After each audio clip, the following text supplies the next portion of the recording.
after Russian troops invaded Ukraine, we spoke to Stuart McKenzie, who'd taken the decision to get himself and his family out of the capital, Kyiv, somewhere he'd lived for 30 years.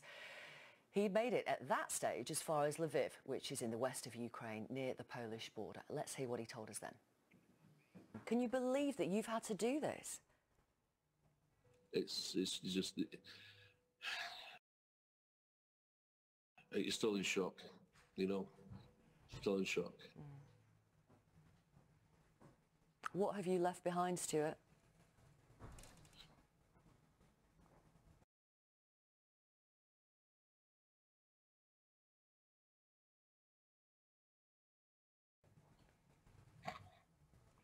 Sorry. It's all right.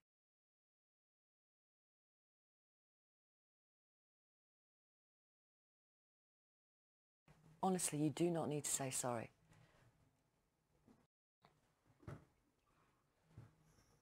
My brother's still there.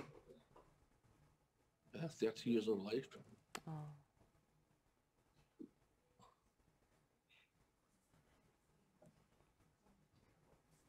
But you've done the right thing, you know. You said if there is ever a risk to your children. How old are your kids, Stuart? They're 12 and 14. I've got another daughter in America. Yeah. So that you're absolutely right. Thank you for getting me back on track. That was the main thing, you know. I'm so happy I got my kids out, but I'm not happy at all. No, of course not. Well, we can talk to Stuart again now. Hi, Stuart. How are you? Where are you? I'm in Krakow in Poland just now. And how's it going? Well, yeah, I think just to correct you, I was over the border when we did that interview. That was the morning after. So we traveled. We were very lucky. We were probably one of the 1-2% of the first ones out, although we had that wait at the border for 9 hours. And now we're seeing, of course, reports of 3 days, 4 days at the border. So it was really waking up that morning and just remembering the nightmare of the day before. That was just across the border when I spoke to you. Now I'm in Krakow. We spent the first 6 nights in the hotel. They weren't so busy, again, because I was sort of ahead of the mass of millions coming. We got a house a couple of days ago and we rented there. And we're just helping as many people as possible over the border. There's a few things, you know, one is sort ourselves out. We had to get blankets and pillows and everything you need for a house. They're getting very difficult to find also now, although the Polish people have been great in accommodating any rooms they have available.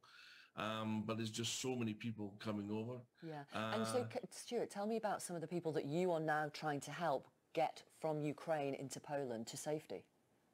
Well, there's 3 groups. There's the immediate company, colleagues, friends, friends of friends, families, friends. It doesn't matter where the connection is. Everybody's helping.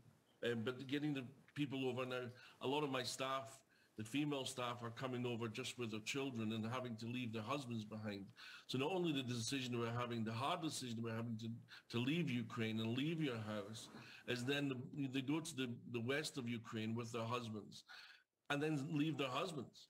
Yeah. And it's heartbreaking to see that, you know, them on the phone at night with their children and kissing each other goodnight on the phone, not knowing, you can imagine not knowing if you see your husband or father next week, next month, or never. It's just incredible, you know. Yeah. It's just so sad to see. So I talked to the fathers. I said, don't worry about anything financial. We'll look after them. We'll house them. We'll feed them. Don't worry about them. You worry about yourself and getting yourself safe, and you come back alive to see your family. You don't need to worry about them. And that's my first priority there. Yeah. We're now working with, I used to be, I was a founder and 2-time president of the Kiev Lions Club. And we worked with a charity in the UK, in Edinburgh, called the Dnipro Kids.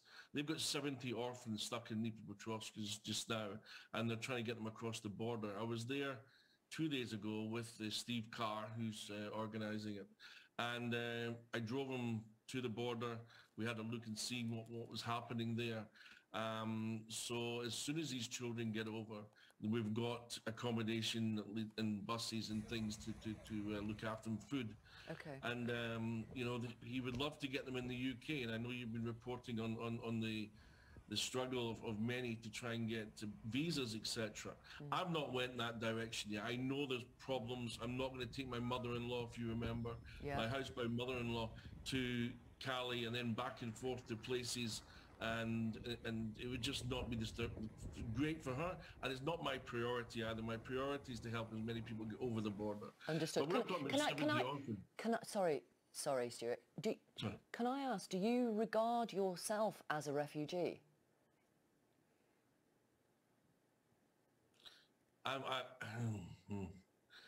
You know, no, I don't, to be honest. I just, no. I think I'm British. My wife would definitely feel that way, and everybody feels that way. Yeah. Even though you spent 30 years there. I mean, whereabouts are you from in Scotland originally? Do you mind me asking? Edinburgh. Okay. Edinburgh. And have you had time yet, and I suspect you haven't, to consider what you might do, you and your family, where you will go ultimately? Yeah, you know, it's you can't think too far ahead, and that's the difficulty here. But you have to look a little bit ahead. You can't just tread water and do nothing and collapse. So although we're hoping to go back, you've got to make plans for the future. You've got to talk about where you're going to live and where your children are going to go to school, where you're going to get registered, where's the bank account. It's crazy things like I went to the supermarket and bought lots of stuff and my credit cards declined because my bank saw suspiciousness that I've never used my credit card in Poland before. Yeah. Right? So now I'm going to phone the bank and activate the card again. You know, these type of things. But it's too. We were just hoping that it'll be over soon, and even then, I don't know what we're going to go back to. Right? I mean, well, you presumably you locked up your house and just is someone popping in to look after it? Or I mean, I don't know. You tell me, Stuart. I had a couple of staff that looked after my house, the gardeners and maintenance people and cleaner. So they were all staying in my house because it was safer. They were staying in high-rise apartments, and it was too dangerous really for them to stay there. I've also got a basement underneath my house, so it was safer.